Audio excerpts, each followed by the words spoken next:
Hello, everyone, and welcome to the Casual Competitive Games Podcast, a podcast for anyone who loves games. My name is Eric, and I'm joined by Cameron and Jonathan. Say hello, fellas. Hello, fellas. Hello, fellas. We are going to talk about a few different things today. I'll just give you an overview of what we're going to talk about. First things first, Dice Throne. We just attended a Dice Throne tournament here, a local event right nearby at a board game cafe right by us. It was a ton of fun. We'll tell you all about it. After that, I want to talk to you all about a Beyblade tournament that I went to. That was super fun. It was a banned blade tournament, so there were certain blades you weren't allowed to use. Really fun. The meta was shaken up by that event. It was super cool. And then lastly, we'll talk about Palworld TCG, because even though this isn't the Pal Pod, which you should go check out, by the way, we have 4 episodes of the Pal Pod where we talk about the Palworld TCG. Yeah, that's right, 2 times 2, 4. And all those episodes, all those episodes are about, each one is about one of the colors in Palworld. So go check that out if you haven't already. But watch this first. We're still here recording this. Watch this first. Watch it. All right, let's talk about Dice Throne, guys. We just got back from our first Dice Throne event. Dice Throne is a game that I think kind of grabbed Jonathan the most at Gen Con. Jonathan was kind of the catalyst that was like, all right, I'll buy a character, sure.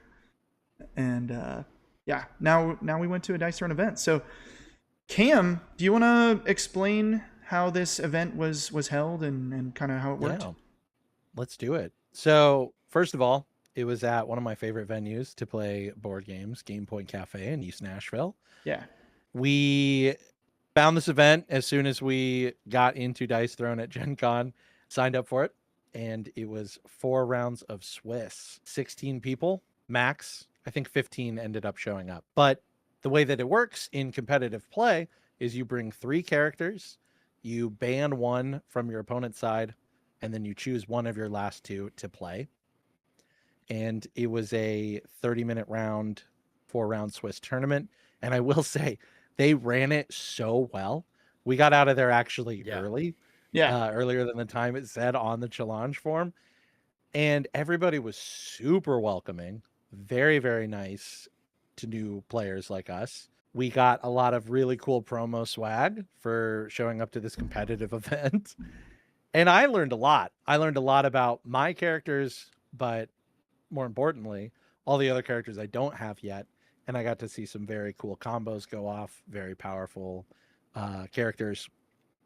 And I had a blast. I was already looking forward to playing this game more.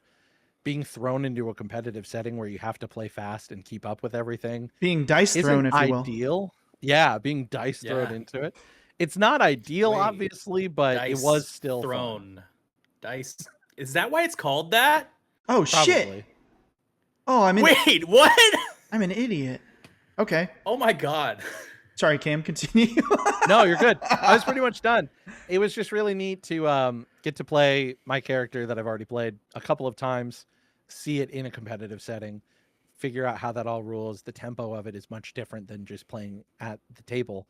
And Jonathan made a good point to say that this is like the most casual competitive game. Like, it's the epitome of casual competitive, because we played it at Gen Con without time rules, obviously.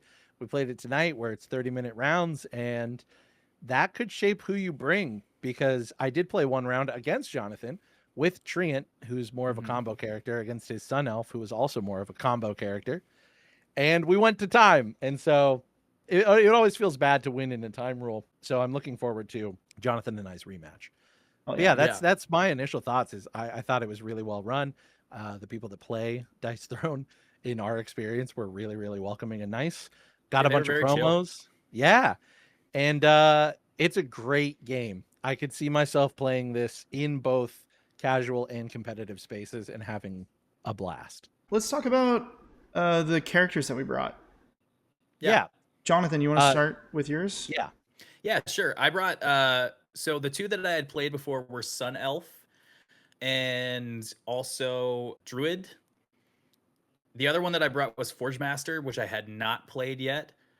Druid is a combo character where you can use a token called Shapeshift. I believe it's called Shapeshift.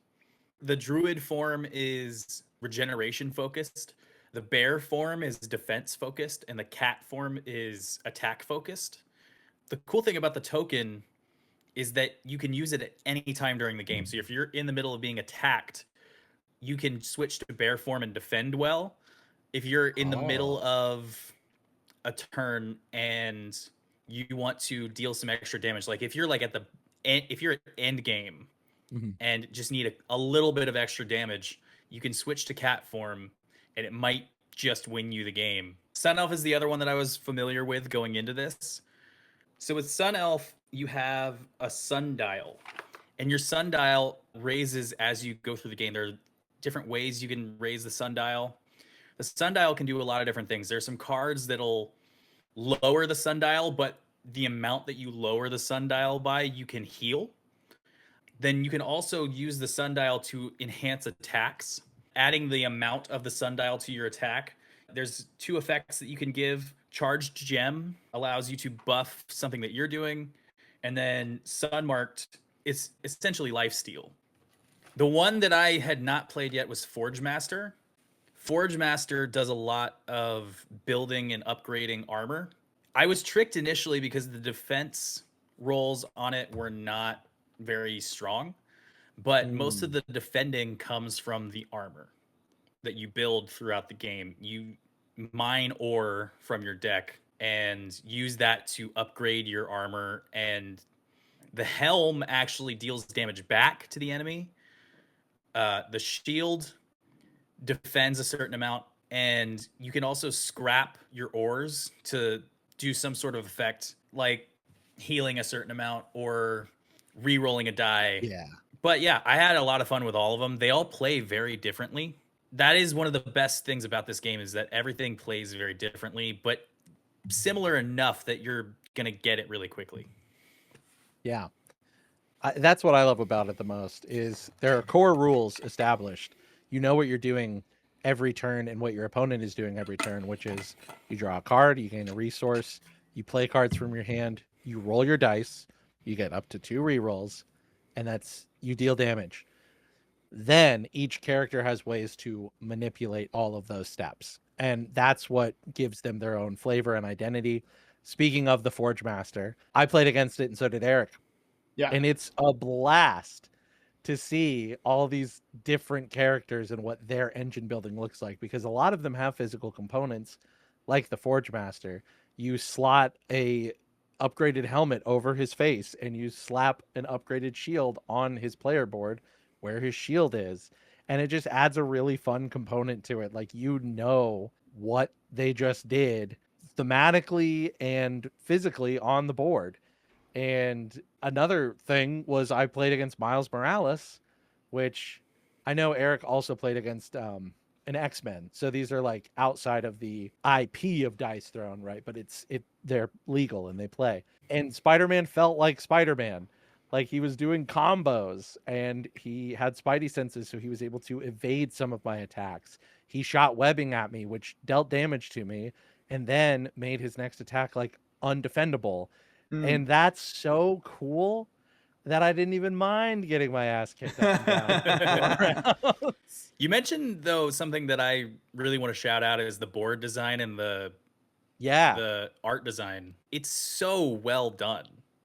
Yeah. It, Like, your it all druid looks has so literal 3 different placeholders for the middle part of your board that you cover when you change forms. And so, like, again, you get to see your opponent change into the bear mode or the cat mode. Yeah, it's cool as hell. Cam, what characters did you play? Yeah, I brought the Mystic Brawler, who apparently is the newest addition to the roster. He's basically Maui from Moana, right? He's got the glowing tattoos, and those tattoos give him more power. So basically, he's a rough and tumble, like, deal a lot of damage at once kind of guy. Not nearly as one-dimensional or as strong as the Barbarian, which is like the easiest one to learn, which I like because it lets you do a little bit more. You're setting up these different strengths. So he has 3. One is an ocean strength, which basically gets you more resources. One is a mountain strength that increases the damage that you deal. And one is the sky strength, which is really cool because it adds defense dice to your defense rolls. So every character has a defense roll and they all work a little differently, including the number of dice that you roll. Mystic Brawler starts with 2. So he can have a total of 2 strength of the sky tokens. And for each one of those, I'm rolling an additional die. And in his defense, he not only deals damage back to my opponents, but he can heal to mitigate some of that damage and gain strength from doing a defense roll. Those are all of his positive effects. He has one negative status effect that's super simple and pretty impactful called Concussion. And when you put that token on your opponent's player, they skip their income phase, which is a draw and an energy. Wow. All they do during that income phase is give me back my little acrylic token that I put over there. Wow. So that's Mystic Brawler. He's the one I have the most experience with. The second character I brought, I got in a double pack. Thank you for Eric for picking those up for me. Absolutely. It is Treant and Ninja. So the Treant has a complexity level of 6, but I still think it's not really that deep. Like, it's really not that bad. He has 5 different tokens, but they're all very straightforward. So the Treant's whole strategy is to bide time and grow spirits. At the beginning of each of your turns, he has a passive ability that just lets you grow a spirit. And what that means is you either take one of your 3 seedling spirits and pop it onto your board, or you basically evolve one remaining spirit into its next level up. So a seedling turns into a sapling, and a sapling turns into a dryad. And so they all do different things. The seedlings let you re-roll. The saplings accelerate your resources and can heal you. And the dryad can either protect you from a negative status effect or can be used to boost an attack. So it's fun to just manage a little mini game within the game, like the Forge Master. He's mining through his deck for ore to build those armor enhancements. My Treant is propagating a farm of little seedling spirits. So it's kind of Totoro meets like Ents from Lord of the Rings. But he also has a couple other abilities. He has a negative status effect he can give out called Barbed Vine. And when you attack with a Barbed Vine token, you get to roll in like normal on an offensive roll. But if you choose to re-roll, which you're allowed to re-roll twice, up to 2 times, each time you re-roll with a Barbed Vine token, you take 1 damage. So it either forces your opponents to lock into less than favorable rolls, or if they just completely whiffed on their first roll, they got to re-roll and take a damage. It's really cool. It only lasts for that 1 roll, so it doesn't stack or anything, but it's really easy for Treant to throw that around while he's progressing his own game. And then the last token he has is super helpful. It's called Wellspring. And just like the Barbed Vine token, it's really easy to put out there. And this one affects him at the beginning of your turn in your first main phase. You roll 1 die and you heal half of that value rounded up. For example, if I roll the 5, I heal 3 at the beginning of my turn where I have a Wellspring token. It goes away after you use it, but again, it's really easy to propagate it. So really interested in Treant. This was the character I played against Jonathan in our game. And we had to end it. It was like 24 to 23 life. So we were like in the middle of a good game. Our game ended, and I wish would have just we could have played it out. It ended on time, and so you won by 1 life point. 1 health. Yeah. Yes. Just because I was able to defend, which is what he does best. He is a tank and a healer, so he is hard to kill, but he does last into the end game. And so if your character peters out, like probably one that Eric's going to talk about, and maybe my third one, I don't know yet, Treant really does well.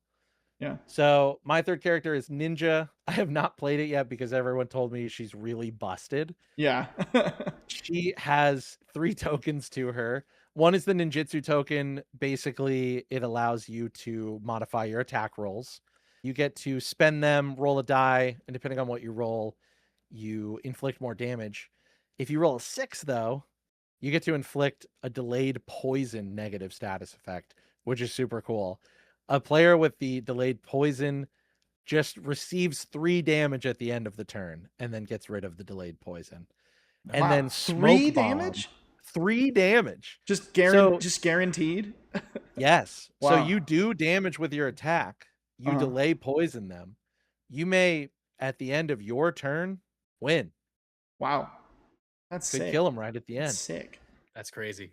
And then Ninja has Smoke Bomb, a positive status effect where if you have a Smoke Bomb token, you spend it and you roll 1 die. On a 1, 2, or 3, you avoid all damage. All damage? All damage. 50% All chance. damage?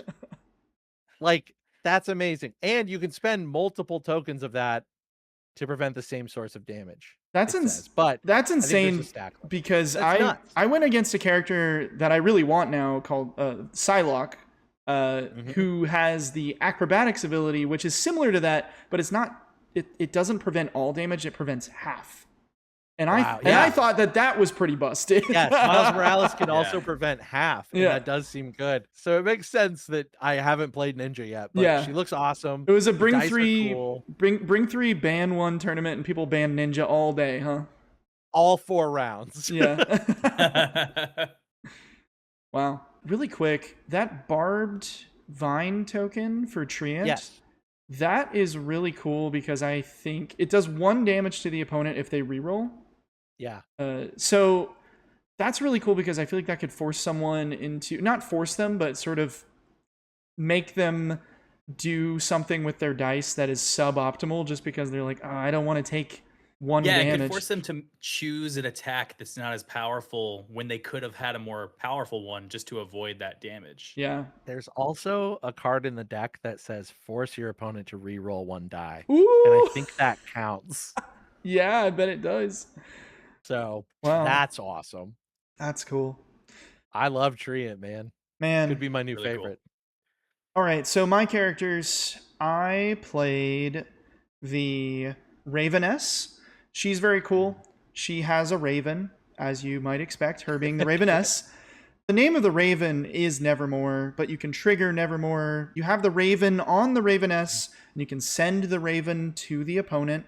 The raven gets these absorption tokens under certain conditions. It deals damage to the opponent. It also then, if the raven returns to the Raveness with 1 to 3 of these absorption ticks on the little tracker, it heals the Raveness that much. The Raveness also has these feather tokens that you can spend to trigger the raven's abilities or send the raven out or bring the raven back.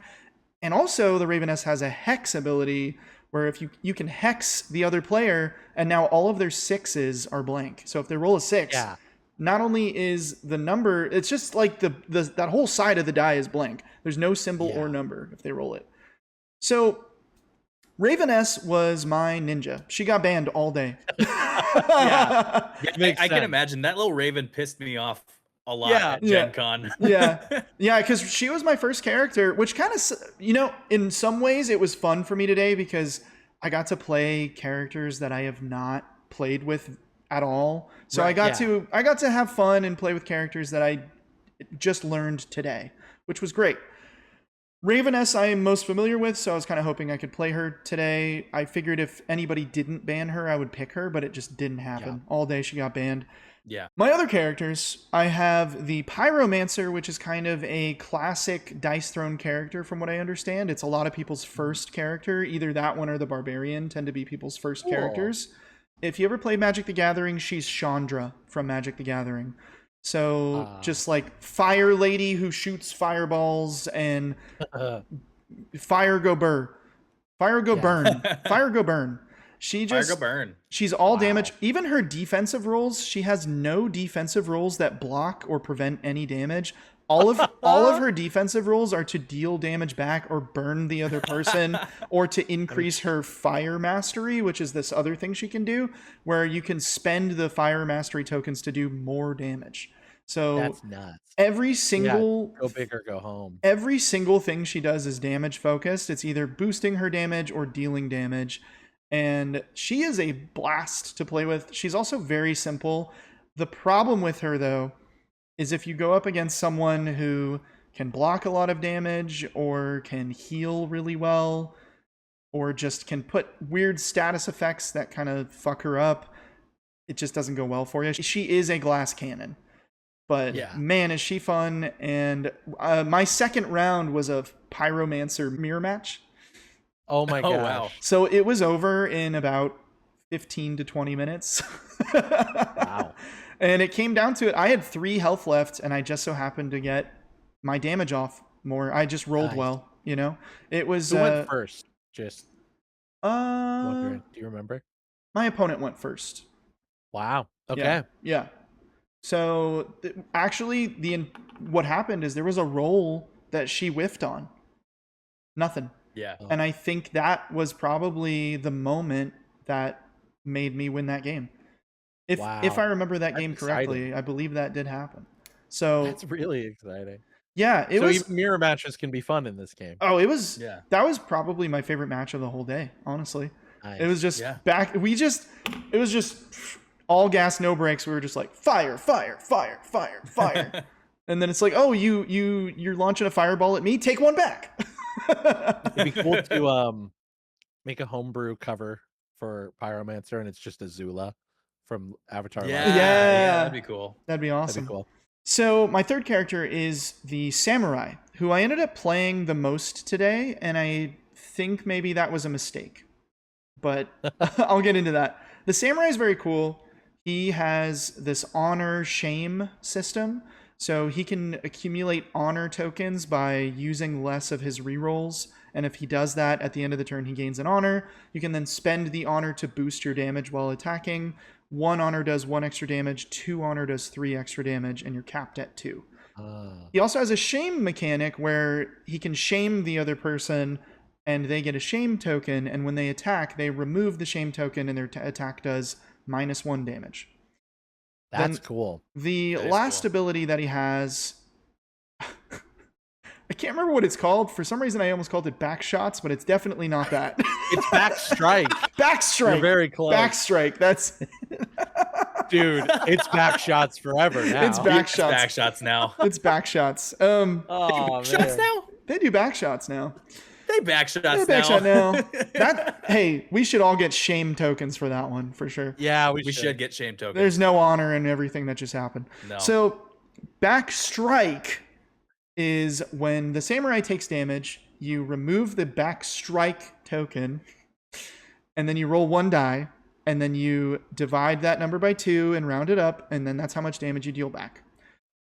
The samurai is very slow but consistent, and so you are not doing anything crazy. You're not really relying on a lot of luck. You're just kind of chipping away at the other person, blocking their attacks, and just very slowly advancing your game plan, collecting honor tokens, spending them, giving the other person shame.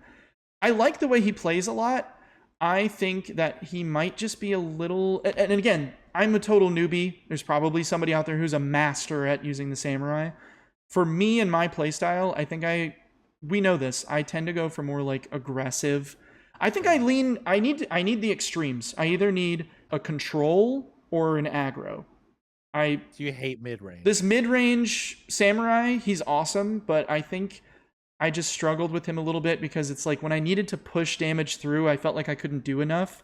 And then when I was trying to control the game state, there just wasn't enough for me to do to actually prevent things that my opponent was trying to do.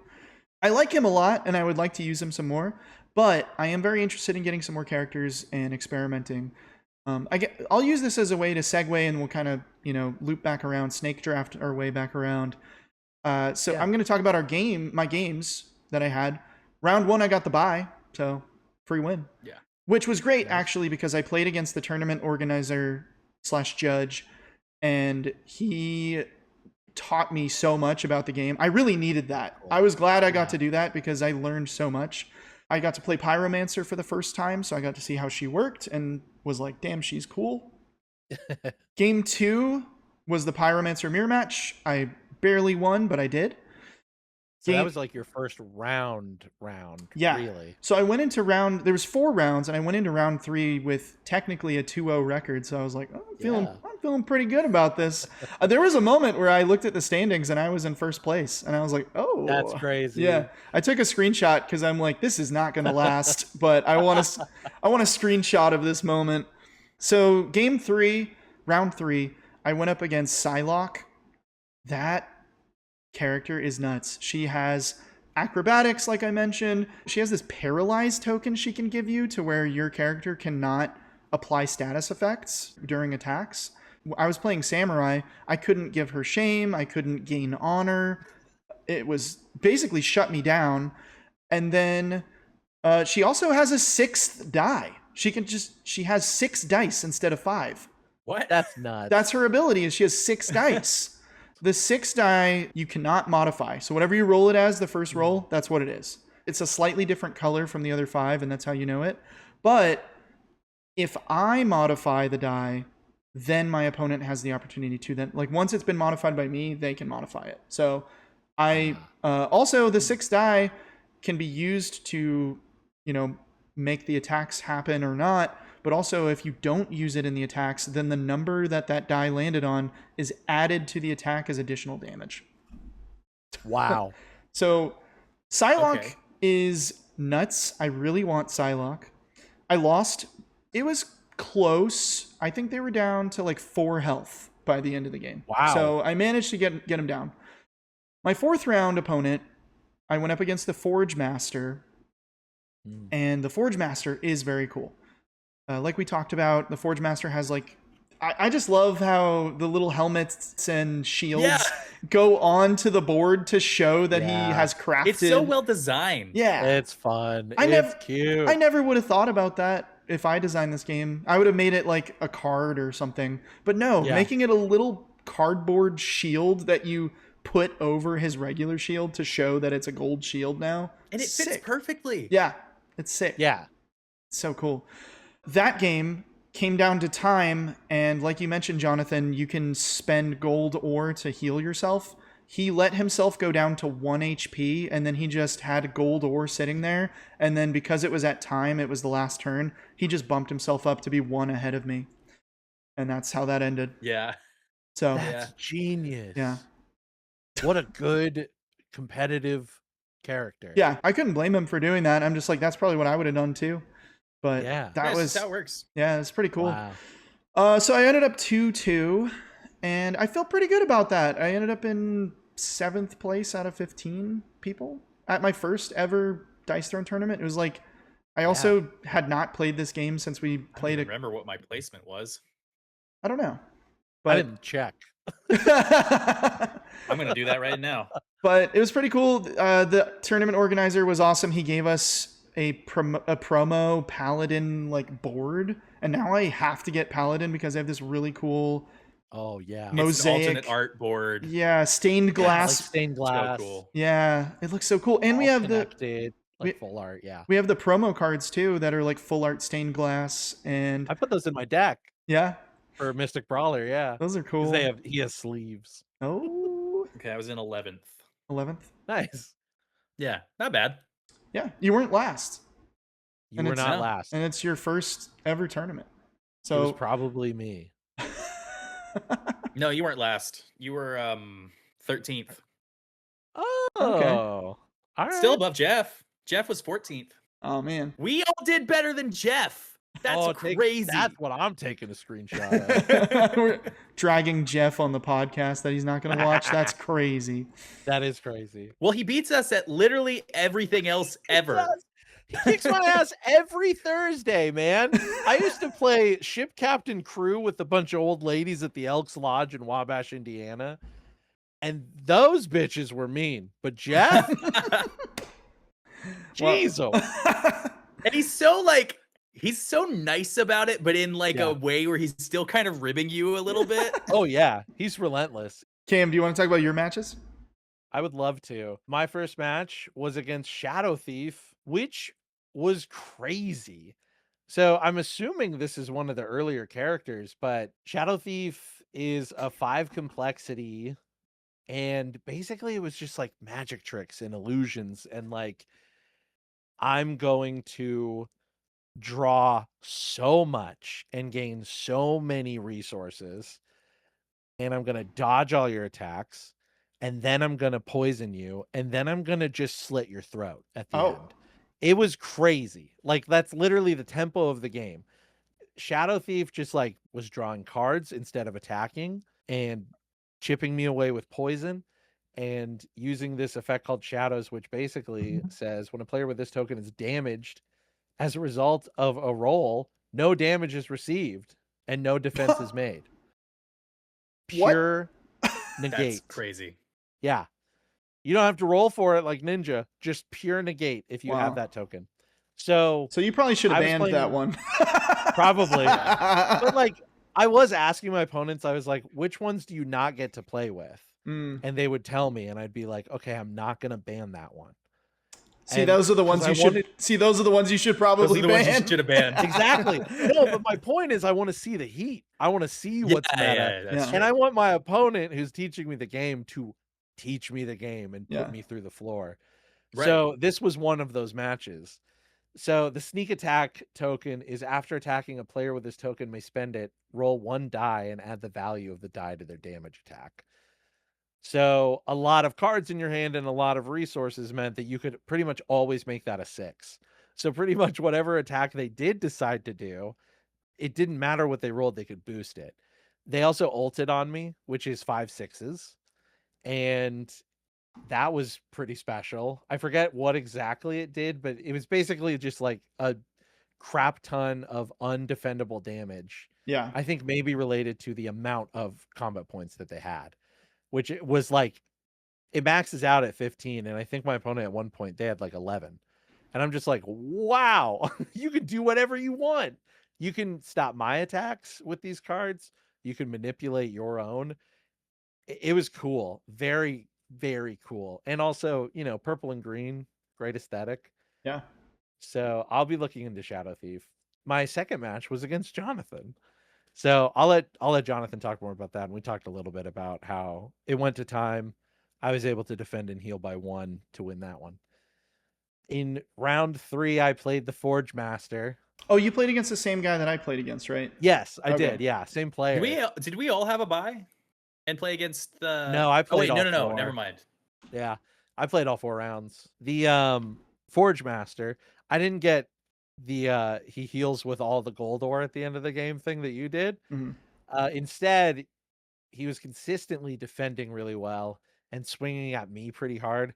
He also played a card that got rid of all of my strengths on one turn, and it was towards the end of the game. So everything I had built up fell flat immediately. Oof. So, which is really good though. Yeah. And it was on a turn where like I didn't think he had resources to spend, but because of the ore, he was able to get some and then spend some. So Mm. that was cool. Like Yeah. almost like a trap card. Basically, it came down to he had 26 health and I had 2 left. And he had fully upgraded his helmet. Oh. So I think I take back 3 damage. Yeah, he did that So against me as well. Yeah. So if I attack, basically in this game, unless it says it's undefendable, Yeah. all your attacks are, you know, your opponent gets a chance to roll defense. But what this helmet says is just after I attack, I take 3 damage. Yeah. So I was like, Yeah. either, I mean, like, there's no way out of this. Like, I'm going to lose next turn either way. So I'm going to go out on my terms. Yeah. So I used all my resources, all my rerolls, and I got like a really big hit in on him. But then I took 3 damage and died. So I think it was like 12-0. But he went from 26 down to 12 that turn. Ooh. It was such a sick, like, just way to go out. If he had been lower, you could have both reached 0 at the same time, which then would have made it a draw. Yeah. And then the last match I played against Miles Morales, which I talked about earlier. Yeah. Felt like Spider-Man. It was awesome. And that my opponent was super nice and like walked me through all the other Marvel ones and was telling me why they're all good. And they are all very good. Yeah. Seems like the Marvel yeah. characters are some of the best characters in the game. Yeah. It does seem like even though there's a few that are a little broken, it doesn't feel like there's any bad heroes. Yeah.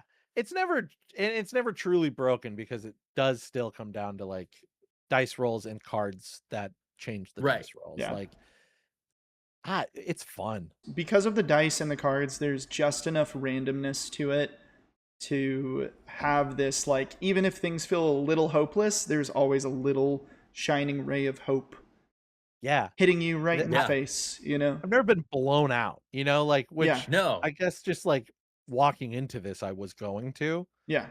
but really, like that first game against the Shadow Thief, and again, it probably depends on the character types, but like I was one turn away from winning that game. I feel like I lost 0-7. So like I felt like I was putting in some hits. Jonathan and I's game obviously ended within 1 health. I did whiff on my first turn against Jonathan. Oh yeah. I rolled That's 2 also just a sixes part of and I'm it. like, I'm going for the Yahtzee. I actually whiffed on my first turn against the Forge Master, and I think maybe I could have won that game if I wouldn't have whiffed. Right. And It's really but crazy how it can come down to 1 turn. that was also my fault. I went for kind of a risky roll just because like statistically I was looking to get a sword on my die for the samurai, and 3 of my 6 sides are swords. So statistically I was like, I could probably make this happen. And then I rolled it, and then I looked at it, and it wasn't a sword, and I'm like, oh, I do nothing. Yeah, it feels bad. It does. So I was going to mention, I felt the same way about my games. They all felt like I was 1 turn away from winning. I felt like if I had 1 more turn, I could have flipped it around.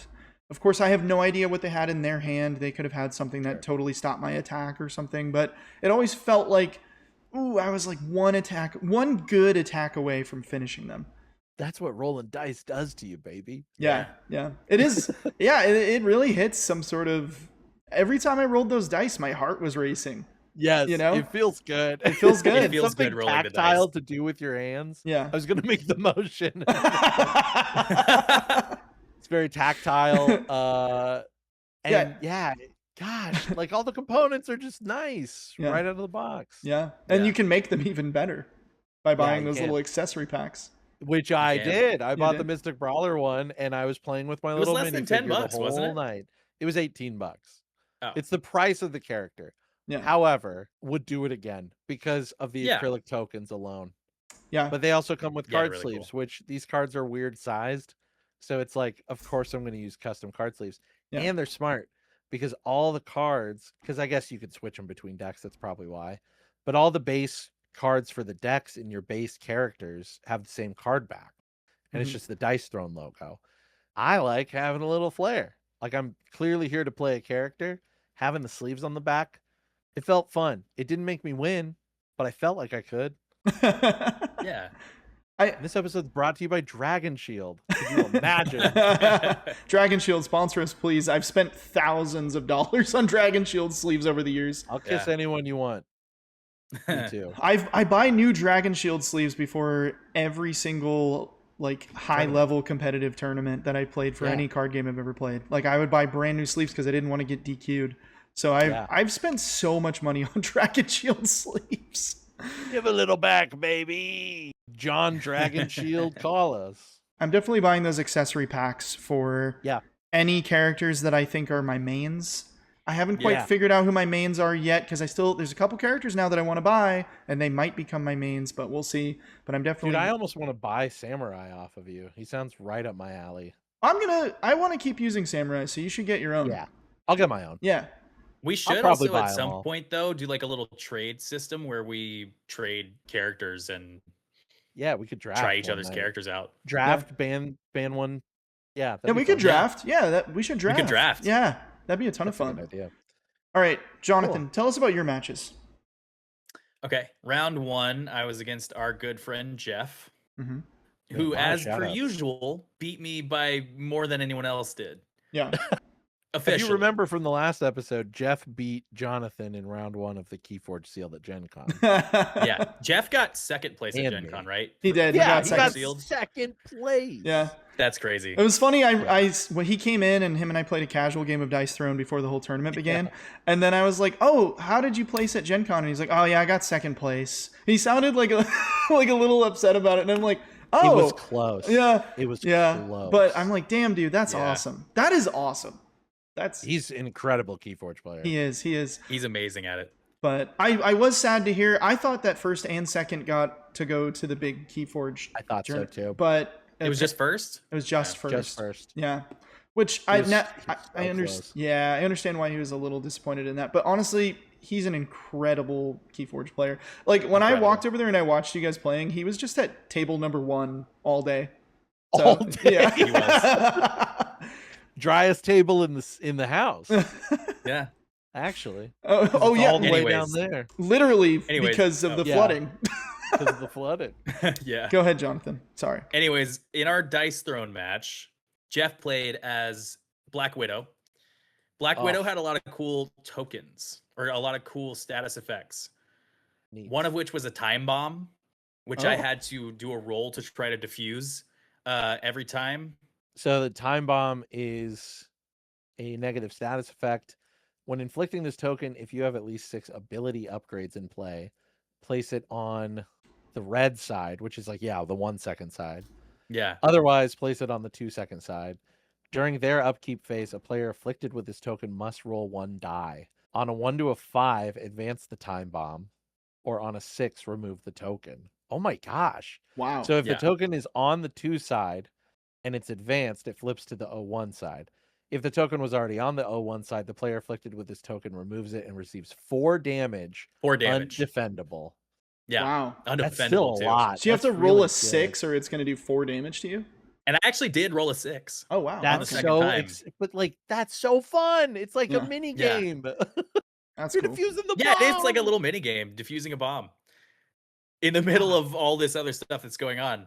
He did a lot of damage to me very quickly. There was a lot of stuff with Black Widow that was altering my rolls and altering my status effects. He beat me around 22 to 16. Then we went to time. I didn't feel that bad about it. I honestly don't remember Black Widow as well as I remember some of my other matchups, simply because I was just so jazzed to be playing the game and was really Yeah. just focusing on remembering how to play mine. My second Definitely. round was against Cam. He already described a lot of that. What did I play against you? I played Sun Elf. Yeah. Sun Elf. Yep. I Which watched some of it. I can't remember if you mentioned it or not. She starts on the dusk side of the sundial. She does. Yeah. And I just think she's cool because it's like she's absorbing all this solar energy, and then all of a sudden she's dealing a lot more damage. And if you teeter totter and keep her in sun mode, like that's the mini game for her. I've played against you as Sun Elf a couple of times now, and she is so fun and she's She so is really fun. scary because all of a sudden you're like, oh, I had 22 health a turn ago, and now I'm down to 4. Yeah. Yeah. She doesn't seem like she's doing a lot until she does. Yeah, it's like too late to realize what the threat is and where the power Yeah, you is go a coming few from. turns where you're just sort of like plugging along, not really doing a lot of damage, but it's not small, but it's not big. Yeah. And then once you get that dial up, you just can hit really hard for Which a he couple does. turns. Yeah. And it was a lot of fun. And like you said, we went to time. I would have loved to have seen how that ended because it was only a 1 health difference at the end. My third round, I was on a bye, but then I got to play a Forge Master mirror match with the tournament organizer, which was really cool. Other than the fact that he drew the highest tier ore really early in the game, so he got a pretty massive advantage up front because he's dealing so much damage back really early. Yeah. He was mining ore so easily, and I really appreciate that he didn't hold back on me being a new player. Right. Yeah, That's what he I'm was- talking about. But he wasn't like rude about it either. No. He was just showing me how the game works. He's You like, step into a "Hey." Corvette and you're like, go 90 Yeah. he was down like, this back road. hey, buddy, here's how you play this character, all right? Honestly, like watching him do it, I learned Yeah. how to do it back against him. I bet. Absolutely. That's what- I'm terrified. You need, when you're new to a game, you need to get your ass kicked by someone who's really good at the game to be like, oh, Yes. that's how you play this game. Okay. Got Yeah. it. And then Yep. what was interesting to me about that hero was that I noticed that so every hero has combat points and a combat point counter, which is how you play cards. Those have cost at the top left. You have to spend that many combat points in order to play that card from your hand, which is either a modifier. It can modify a dice roll. It can upgrade one of your attacks from the dice rolls. One thing that I did notice about Forge Master was I had way more CP built up with Forge Master than with any other hero that I played. I at one point had about 7 CP and a few cards in Wow. my hand that I could do something with. if I got to play a few more rounds with Forge Master, which I'm looking forward to doing, I really look forward to seeing what I could do with that. I didn't draw well. Yeah. That was the Yeah. main issue, was that I had all that CP, but not much to do with it. Card economy in this game meant more to me than I thought it did. Yeah. Yeah. Like being able to draw often as your turn is really, really good. Like Shadow Thief did that to me, banked that Yeah. CP and had answers upon answers upon answers. It's like Yeah. when we realized how good the interrupt pals are in Palworld, Yeah. and Yeah. then we start loading them in the deck. The Forge Master player that I played against had a lot of combat points banked up, and the Forge Master also has an ability where you can spend 3 of those points. That's true. To draw a card. And Yeah, he I did used that a couple times. He did that pretty consistently. So he always had, and then a lot of times he was just honestly every turn he was mining, and then he was drawing because he was trying to find that purple ore so that he could make his helmet into the one that does damage back, like a lot of damage back. And so like the faster, like you said, the faster you can get to that upgrade for The your purple helmet. ore. Yep. I think there's only one of those in the whole deck, from what I understand. The purple ore. You can either Yeah, there's only one in the deck. you can So if you get it early, Oh, you fun. have a pretty good advantage. yeah. It Yeah. is a bit risky though, because when you do mine for ore, you take the top 3 cards off your deck. You can pick one card if it's an ore and add it to your forge. Mhm. But then you put the other 2 cards at the bottom of your deck. So it's a deck where you're really encouraged to cycle through the deck as quickly as possible. Yes. Because when you do forge those armor pieces, you put the ore that you use to forge it on the bottom of the deck. So if you can cycle back to the bottom of the deck, you can just add all that ore back to your forge and use the scrap effects at the end of the game. So if you can hang on long enough, those Which is what scrap happened to effects Eric. come in really handy at the end. That's so cool. So you're like mining at first to build your armor, and then you're mining to use the ore for their secondary effects. Yeah. That's so fun. I'm gonna have to get Forge Master too. Like, Yeah. Well, I mean, you sold can borrow for it. me. True, but I also want to own it. I think at least with like That's true. Forge Master too, Yeah. because I'm gonna have Yeah. fun slotting the helmet and the shield on. Like, that's so cool. It also Yeah. it reminds me of Minecraft. It's like you're leveling It is up your very armor and Minecraft-esque. you're digging in the deck, and yeah, it's cool. It's so fun. Yeah, it was a lot of fun.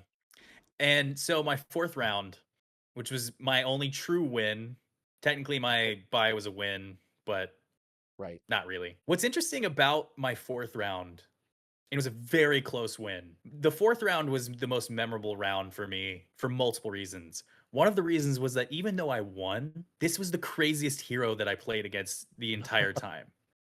It was the Cursed Pirate. Oh my gosh. The Cursed Pirate is nuts. It has so many status effects that do really crazy things. It has a status effect called Parlay. If you put Parlay on the opposing hero, whatever they roll the next round, the damage does not have any effect. The other effects happen, but the damage does not hit. Whoa. Oh, It that's just negates the crazy. damage entirely. Then there was also this other token that it was their special token. It was called doubloons. Once they built up enough doubloons, the board completely turned over. Oh. And it was completely different attacks. And it was like the art changed from a regular pirate to a skeleton pirate. Whoa. Because it was the curse. Like literally like Pirates of the Caribbean, That's the first so movie. sick. And then what changed was Cam is like adding to cart. Literally. I'm on once the they website. so you got to get the timing of switching to that one right, because once he switched, he took damage every time he I think played a card, every time he did a dice roll. He was taking damage just for being in that mode or whatever you want to call it. But all of his attacks were double digits at minimum. Oh my gosh. So he was taking damage in order to be in a state of just being an absolute glass cannon. Wow. This sounds like my kind of even character. more so than glass cannons even more are so than fun. Pyromancer. Because it ended up just because he did one whiff on a roll I think is what allowed me to stay in the game long enough to just barely win 3-0. 3 health to 0. Yeah, 3 health. And That's we actually crazy. almost tied. We almost we almost took each other out at the end, but I just so happened to have 1 CP left, and I had a 1 CP card which blocked 6 damage. Oh yeah, that's a great card. That is a great card. It's a standard. I held onto it for most of the game because I wanted to save it to the end. Yeah. Smart. And I was playing as Druid, by the way. Cool. Very cool. Druid, I think, also did really well against that guy because I kept switching between the different forms. The bear form, which is good at defending, the cat form, which is good at attacking. I always tend to wait until the very end to switch to cat form to go for the killing blow, essentially. But honestly, the thing that I remember the most was just how cool Cursed Pirate was. Cursed Pirate had so many cool things. Yeah, that sounds sick. I didn't even mention every status effect that it can give. There were like 2 other status effects that were really crazy. He was actually also able to put one of the doubloons onto me once he switched the board over to the cursed side. And that doubloon acted as 1 damage in my upkeep phase. I also just really loved that game didn't go to time. Yeah. We got a definite ending to that game. And just like the ones that we played at Gen Con, it was really close until the very end. So fun. If you're going to lose, at least it's close. None of those games felt one-sided. That is so cool. Even the ones that felt a little one-sided today, I looked down and I was like, oh, 22-16? That's not that bad. If we hadn't gone to time, maybe I could have pulled something off. Maybe you roll your ultimate. Could happen. Yeah. I still have never rolled an ultimate. Me neither. They're unblockable. Yeah. Very cool. He actually he rolled an ultimate with Cursed Pirate on me. I did prevent an ultimate today. Yeah. You did? I tapped a 6 to a 5. I did the same thing, Cam. I did.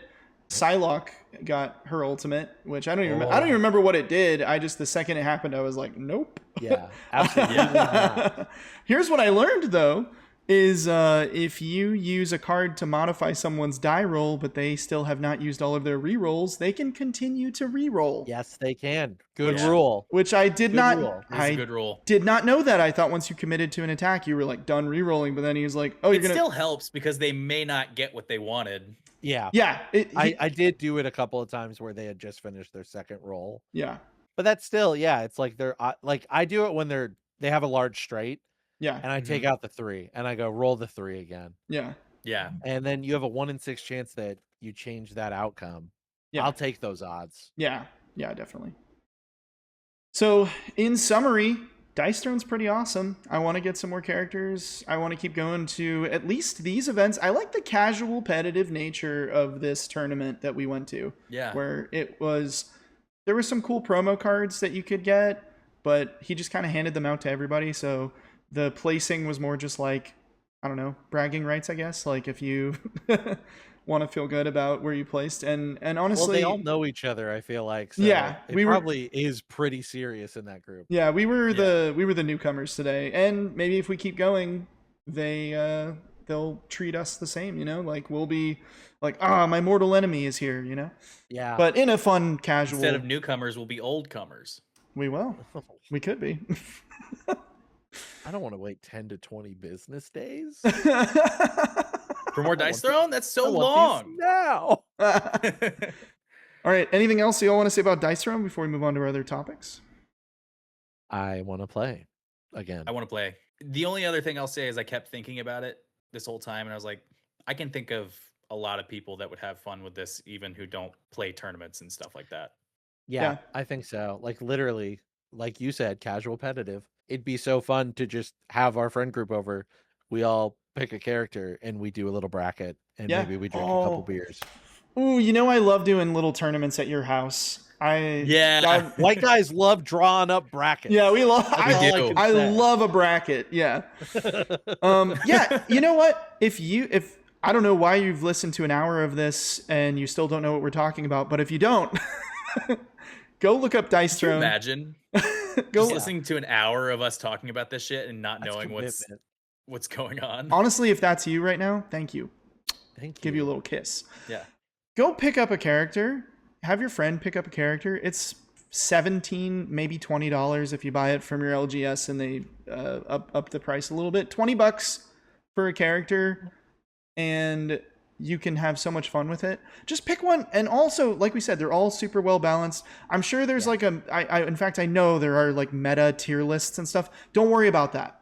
Pick a character that looks cool, and have your friend pick one that looks cool, and just jam it out. Or get one of the dual packs. They have those packs that come with 2 different characters. Pick up one of those, and then just treat it as a board game. You know, you've got this character versus this character, and then you can expand it later. It's awesome, and it's really use feel like the unmatched. Yahtzee comparison if you're trying to get somebody into your life to try it. yeah, it's Battle Yahtzee, It's Battle Yahtzee. unmatched Yahtzee. unmatched Yahtzee. Yeah. Unmatched. That's what it yeah. is. That's what it is. It's brilliant. Dice Throne's awesome. All right. Speaking of awesome as hell. Speaking of a widowy, It's freaking freaking cool. sick, actually, let's talk about Beyblades. Let it rip. So we've talked about this a little bit.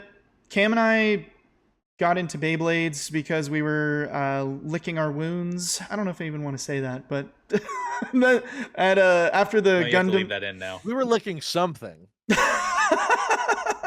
after the Gundam Regional in Orlando, Florida, we In your shared hotel room. in our shared hotel room, we let it rip together. I hope We that did. Cam's Yeah. wife is not listening to this. She knows about how we let it rip now. So we went to Target. We bought some Beyblades. We bought a Tupperware container. We went back to the hotel room, let it rip until pretty late at night, and realized that we wanted to go to Walmart because it was still open and get more Beyblades and a Beyblade arena. And I feel really sorry for any of our hotel neighbors because we were letting it rip till like 2 a.m. That we And were. It was pretty sick. So I recently competed in a Beyblade tournament. I compete in Beyblade tournaments very regularly, and I want to create some Beyblade content for this channel. Oh yeah, I'm actually a pretty big Beyblade competitor, actually. So You should see his fingerless gloves. hey, It's real. I want to talk about that for a second. I use fingerless gloves at tournaments because it helps keep your grip on the launcher, and because your hands get really sweaty. It's also very good for stopping a moving Beyblade because these things are made out of metal and they go really fast, actually. And it keeps distracting women away. Keeps me single so I can focus on my one true love, Yeah. letting it rip. So actually, I do want to say I have now ditched the fingerless gloves. What? Yeah, I'm sad to say, but Are your hands an now era. calloused enough that it doesn't hurt you? I Like just the Beyblade doesn't hurt? I just felt like I have a little more control over my launches when I don't wear the gloves because I can really feel the exact angle of everything. So Show me how you can feel it again. So anyway, my samurai was giving back shots. Oh, we're never gonna monetize this channel. No. This is episode 3. Yeah, it's okay. YouTube just changed their monetization rules. You need like 10 million watch hours or some shit, so that's never gonna happen. It's fine. So basically, this tournament, let me get back on track. There is a very defined meta for Beyblades. There are certain blades that are just really, really good, and everybody uses them. So we did an alternate format. So the top 5 blades were banned from this tournament. It means you can't use them at all. These are the top 5 meta blades: Shark Scale, Wizard Rod, Silver Wolf, Arrow Pegasus, and Cobalt Dragoon. All 5 of those blades were banned. You weren't allowed to use them.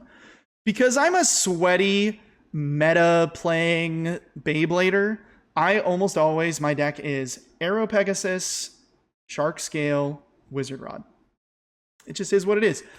Recently, Glory Valkyrie has replaced Arrow Pegasus for me, and Glory Valkyrie is not banned yet because I think that it's still too new. People they aren't using it as much, but it's amazing. It's super good.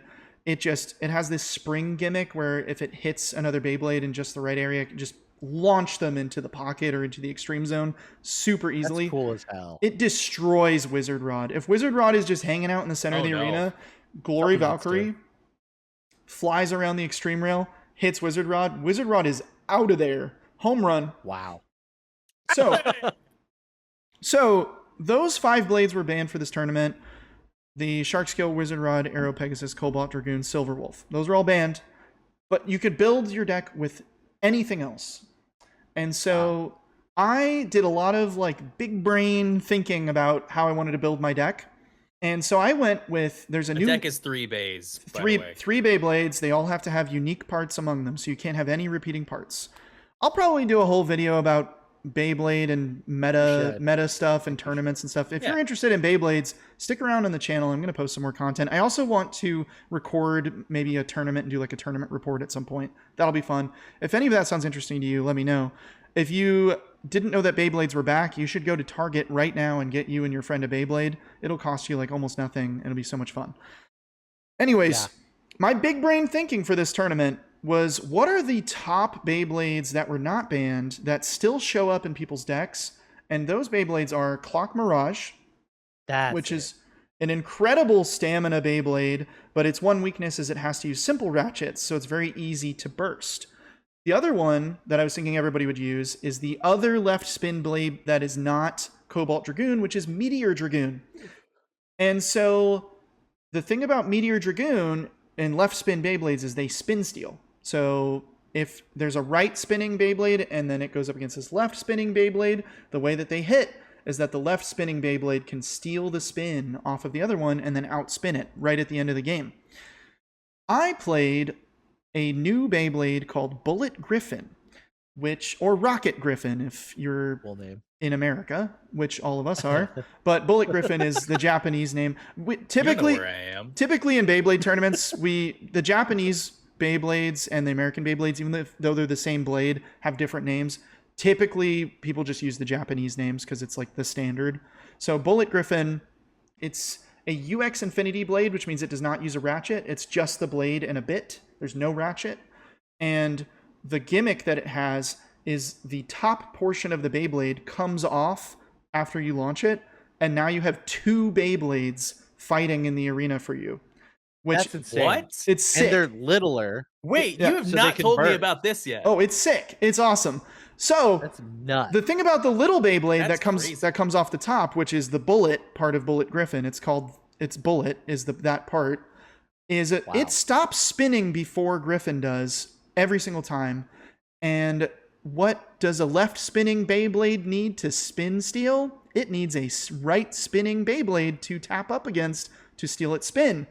And the bullet sits in the middle of the arena, and then Meteor Dragoon is hitting against this object that's not moving, no spin steal.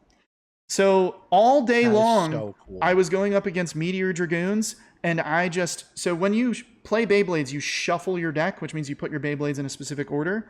I would do my best to try and guess where I thought they put Meteor Dragoon, and I guessed it correctly pretty often, and I managed to put myself with Bullet Griffin up against Meteor Dragoon.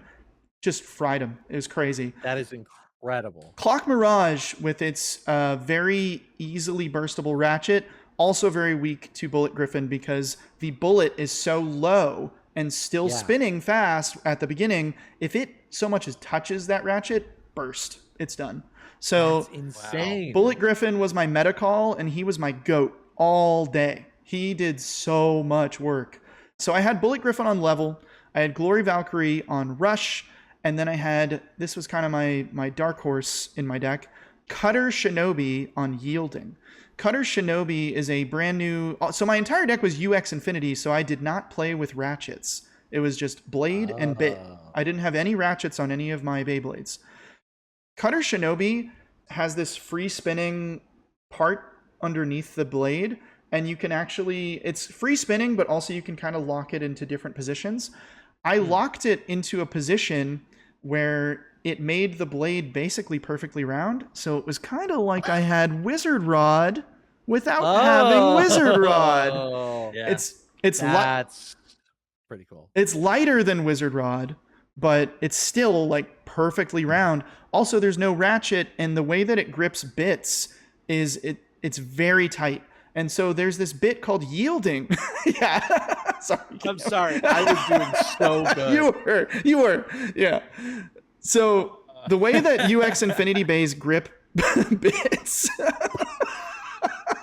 We're gripping bits. we are so sorry. very tightly. Okay. I'm leaving all this kind in. of show. So the yielding bit is a really great stamina bit, and it's also the heaviest bit in the game. And so when you're not playing with ratchets, the only way you can change the weight of your Beyblade is by using heavier bits. The problem with yielding normally is that yielding is very burstable. If you put it on a normal Beyblade, it will just burst almost instantly. So it's a really great stamina bit, except if it gets hit at all, it will burst. On Cutter Shinobi, that shit was just on there. That shit was just on there. And so it added extra weight. It gave Cutter Shinobi amazing stamina. I would just drop launch it to like stall in the B side. Yeah. Wait for my opponent to use up their energy on the extreme rail, and then I'd come to the center. I'm perfectly round now because of how I situated the bottom part of the blade. I'm absorbing attacks because that bottom part is also plastic, so when metal hits it, it doesn't create a ricochet, it just kind of absorbs it. So I big brained this tournament and it worked out so well. I ended up being Swiss king, so I went undefeated in Swiss. 5 rounds of Swiss, I did not lose a single game. I ended up winning a Dran Strike, made it into top 8, and I won all of my matches in top 8 all the way up to the grand finals, where I lost, unfortunately. But it was a super close match. The person I lost against was someone that I defeated in Swiss, so I felt good about it going in, but he, I think, had figured out my deck a bit by then, and so he was really prepared to play that final match. Also, I had been practicing. So on Monday nights, the tournaments are on Tuesdays, and on Monday nights we meet up at this one guy's house and play Beyblades all night in his basement. That's so fun. So I don't go to them Your every time. Unemployed friend on a Monday. Yeah. So I don't go to we call them the Moonbase Mixer because his house is the Moonbase, and so why not? What we do is if there's a tournament on Tuesday, we practice with our decks that we plan on using at the tournament, and then we refine them. We figure out, and this is where I figured out that Bullet Griffin on level was going to be my call. Because I went there and I was like, oh, all these people are like playing Meteor Dragoon, and there's people talking about maybe bringing Clock Mirage, and I'm just like, Bullet Griffin. So yeah, I felt so prepared, but I will say the person who beat me in the finals was also someone I practiced with that night. So I think it was one of those situations where like it felt kind of like a team kill also, because it was like, we both prepared for this tournament together and theory. It's like if I switched a deck right before we walked into Gundam or Palworld. Yeah. Just to counter you. Yeah. But man, competitive Beyblade is so fun. Casual Beyblade is also extremely fun. So yeah, it's a great casual competitive game too. So I'm going to have some more Beyblade content for the channel. I just wanted to talk a little bit about that tournament. There's the formats you can play. There's a team format where you bring a single Beyblade and you have a team of 3 people. And so each person is like representing that one blade. There's also single Bay. There's a like a pick 3 ban 1 version of Beyblade also that you can play, where you have 4. That's so fun. You have 4 Beyblades in your deck, and then your opponent gets to ban one of them. So there's so many ways to play this game, and it's a blast. That's all I wanted to add about that Beyblade tournament. Anything you guys want to add about Beyblade before we move on to Palworld? It's just crazy that you could big brain something like... I never would have thought you could big brain Beyblade. Yeah, but it really is like that. But it really is like that. It's not just top spinning. Yeah. It's not just Yahtzee. There's more. Yeah. The bits like make a huge difference, which I never would have expected. Yeah. And it's cool to hear about Bullet Griffin, because that is like straight up gimmicky and fun. Yeah. Like the fact that it splits off in a good way. Second bay. Yeah. In a very good way. That's so cool. Now that's a unique thing that Beyblade alone does. Like that's just really smart. Yeah. When Bullet Griffin was announced, I think everyone people have been playing with it in tournaments for sure, but it hasn't really been like super up there as far as like in winning deck lists. But I think when it first got announced, everybody was like, oh, that's so gimmicky. There's no way that it's actually good, But it's also weird to play with and against, because Sure. it is the way that it works is that it's kind of twisted together and there's a spring in the middle. And then if it gets hit hard enough, the spring like pops and the other one flies off. What's weird though is before that happens, it's the heaviest possible Beyblade that you could play with. It's like it's like 68 grams or something because it's two Beyblades pushed together into one. So it's like heavy as shit. So if it stays together, which mine actually has a weird thing to it where a lot of Bullet Griffins will pop apart pretty easily, like almost the second they get touched at all. Whereas mine stays together and would often just be like a heavy like weight bully in the arena and just like shove people around. But the way that it works too for scoring is only the bottom part of the Beyblade actually counts if it gets put into a pocket or extremed. So if the top part gets put into a pocket or extremed or leaves the arena for any reason, it's still fair game. The game is still going. It's a weird one to judge because it's like when it first happens, it looks like a burst just happened and you have to kind of be like, oh, nope, wait, that's Bullet Griffin. And then when the red top part gets knocked out, you're like, oh, wait, was that an extreme? No, never mind. We're still playing. So it's fun though. Yeah. That sounds cool. Yeah, super fun. I like just listening to you talk about it because also I have seen it in action and it live, and it is fun. And it's cool that you've carved such a niche out of it. And it's just really fun to hear about your tournaments. And I will go to one day, I promise. Yes. I won a shark scale at that tournament, which is a Beyblade that is very hard to get. So I sold it to Cam for $15. Thank you. So he's gonna. Thank you so much. I'm so excited. Those things are going for $40 on eBay right now. So I did you a solid. You're a good friend. You're a good friend. But yeah, you should upcharge my ass. No, you're good. You're good. I want you to play Beyblade. So I'm like, hey. I know. Yeah, he's like, or I'll give it to you for free if you promise to come with me to a tournament. I'm like, I'm gonna buy it and I'm gonna come to a tournament. Okay, cool. All right. Yeah. Speaking of tournaments, which we haven't played in any yet for this game, but I want to, Palworld TCG. Let's talk about that really quick and just kind of what we've been up to with that. Yeah.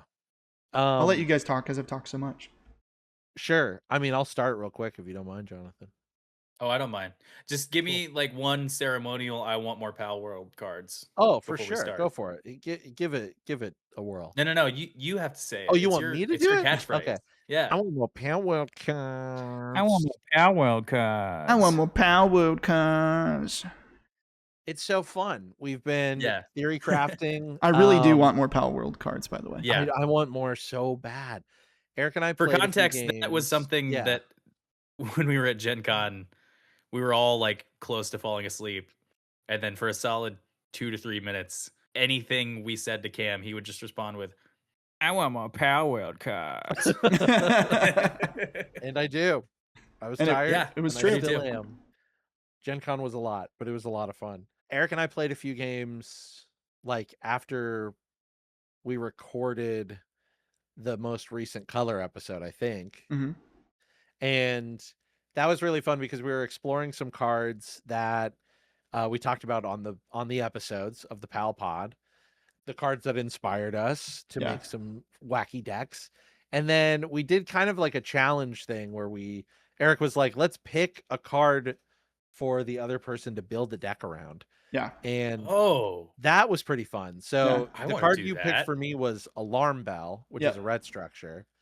And then what did I pick for you? The cage, the viewing cage. The viewing cage. Yeah. Because I think that's a silly card as well. Yeah. And so we built decks and we played them against each other, and we had to like build the deck around the mechanic on that card, basically. And it was fun. Like I feel like I learned that red and blue structures are really, really fun to use. Yeah. And gear is good, and red and blue are both really fun. Red especially. I feel like I have a grasp on red now. Good. Because of that challenge. So that was fun. I think people, if you're trying to figure out what some of the cards in the game do this challenge with a friend, because it forces you. If there's a card where you're just like, I'm not sure how that card really works, now you have no choice. It's like, this is the focal point of your deck. You're forced to build around it. So figure it out, you know? It was nice to, like get out of my comfort zone with my Dig Toy stack Yeah, Especially when we built a couple purple decks after the purple episode, and I we was did. like, I want to learn this color a little bit more. And now I do. I feel like I have a good grasp on the card pool. I Yeah. have a good grasp about like what cards are rising to the top, like what you would consider S tier. Mhm. Which, by the way, someone in the Palworld TCG Discord recently posted a video of them doing a tier list, so I want to check that out. And Yeah. then Yeah. if it's good, I'll let you all know. That But, person you've also- probably already seen it. That person also tagged me and asked if we wanted to collab, so we need to reach out That'd to be them. great. Yeah, we should do Yeah. that. That'd be cool. I love a tier list, and I was thinking like we would do that, but then I saw that they already did that, and I'm like, oh, perfect. They Yeah. already did that. Yeah. So now I can just watch them and learn. But yeah, then Jonathan and I played a couple nights ago. I was waiting Yeah, for a on game stream. to download. Yeah. I was waiting on a game to download, so I popped open a stream on my personal channel. Jonathan was around, and I was like, oh, let's play some Palworld. Yeah. Play some Palworld. And Jonathan played the same deck for each game, but I was rotating. So like you were playing a really fun red purple deck, and I'll let you talk about it. But Yeah. I It's like the only one that I've rotated got through my really deck. like figured out. Yeah. I spectated those games. Jonathan kicked your shit in. You did. I was getting to that. I was Yeah. gonna be modest about it. Oh, dude, no need. It's recorded. It's on there. There's evidence. There's evidence. You can watch the VOD right now if you're listening to this. It was really fun though to see red and purple together because I just haven't yet, like at all. Yeah. But it's cool. And then so I was just rotating through some decks, and yes, Jonathan beat me, I think 4 out of 5 games, like in a row. Yeah. I think on the last one I like got really, really lucky with my Dig Toy stack. But yeah, that it's just a blast. Like we've already been playing a lot off screen, like away Yeah. from this. And I find myself opening a tab and playing like 6 games in a row, like Yeah. it was nothing. Yeah. It's so addicting. We're definitely going to have some streams on the Casual Competitive Games channel of us just cranking out Yes. some games. Because there's some times in the afternoon where I just, you know how you find yourself doom scrolling on Instagram and you don't know how you Yeah. got there? I have gotten to the point where I am starting to do that with Palworld. Yes, I agree. I'm like in the I'm middle of doing a that too. Palworld game and I'm like, whoa, how did I get here? Yeah. It's It's like you get home at the end of the drive and you're like, Yeah. what? Have you seen those I- those reels of people where they put Uno cards in like their partner's hands while they're asleep and they wake them up? And they're like, Yes. hey, babe, it's your turn. It feels like that. It does. I'm just like, whoa, It I'm does. playing Palworld. Okay, it's my turn. All right. I might have played a few matches while you were talking about Beyblade. Yeah. Did you win? No, Oh. I was listening. Well, let's hear from a winner, Jonathan. What? Yeah, Yeah. exactly. Yeah. Let's talk about your deck a little bit. I've been like, even probably when I maybe shouldn't be, I've been playing it at work a little bit. It's that We're addicting. And then I look at it, guys. I'm just Yeah. like, wait, there's people who need me to do things right now. Yeah. We are degenerates. Yeah. Yeah. Yeah, so the only deck that I've really figured out so far is my red purple. I started out with a blue purple actually, and I never perfected it. So far just because I've been mostly playing for entertainment in free moments, I haven't really been doing a lot of deck crafting or theory crafting, but So you would say maybe a little more casual than competitive.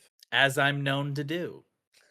Especially just because when I find something that I like or something that works, I really just love continuing to use it. Yeah. And the red purple deck that I have been using is heavily focused on direct damage and removal, and then also lower cost pals that I'm not necessarily worried about keeping my pals out there for a really long time. I just need to put more out than my opponent can keep out and do a lot of direct removal, do a lot of like the gear that I use a lot of the single shot rifle, the pump action shotgun. Those guns are handgun. good. Those guns are The good. guns are good, man. The guns they are really good. stack Yeah. up. That's the only fake Palworld guns are good. Right. Yeah. Pump. This episode not sponsored by the NRA. No. How to Just use right. a gun in Minecraft. At first I was like, why are there gun cards? And I was like, oh yeah, I forgot that Palworld. Palworld's whole thing is it's like Pokemon plus guns. Like, Yeah. I mean, it's more than that, everybody. I'm generalizing. It's a lot more than that. It's somewhere between Pokemon and Digimon. Yeah. But anyway, those gun gear cards, they have a action that you can use once they're out, which will increase the attack power of a pal that you have out there. Hmm. But they have an on play ability which will deal direct damage to an opposing pal. And it's a The lot. best one is a 7 Yeah. cost, which is the pump action shotgun, which just does 1,200 damage to every pal that's on the other side of the board. Yeah. Yeah. So you can pretty much board wipe with that Yeah. card. You Thematically, have There's also- spot removal and wide removal. thematically, the guns are so funny to me because like the single shot rifle that just like pops something. It's like I'll have like my cat that's like helping me draw cards off of my Yeah. farm structure, and somebody plays the single shot rifle, and I'm like, you shot my cat. Yeah. Yeah. It It's really feels funny. bad. Yeah. You But old then, yellered my Foxpargs. But then there's also like Spark It, which is it's a 3 cost pal. It's not very strong, but when you play it, you automatically deal 500 to an opposing pal that is standing. It has to be Yes. standing. But if you've got an opponent who's trying to block with that pal, especially if it's a lower level pal, you can just pretty much take it off the board just by playing your card, and then you still have the ability to strike or attack with it. Yeah. I've struggled with Spark the- It, but I can see how it would work really well in your deck because if you're removing stuff and then hitting them with like 5 1-strike pals every turn, you know, They'll probably leave they need to leave standing. something up to block, and then you're just like, well, Spark It. Yeah, Spark It. Spark It. Why not Spark It? Why not? That's mostly the red cards that I've been using, like the guns and the Spark It. There's also Ragnahawk, Yeah. which is really, really good. I was going to So, ask you what your lucky pals are. So 4 of Ragnahawk? I don't remember if it's 4. It's Ragnahawk, which is a red pal that once you attack with it, it increases the strike by 1 and the 500 the- power too.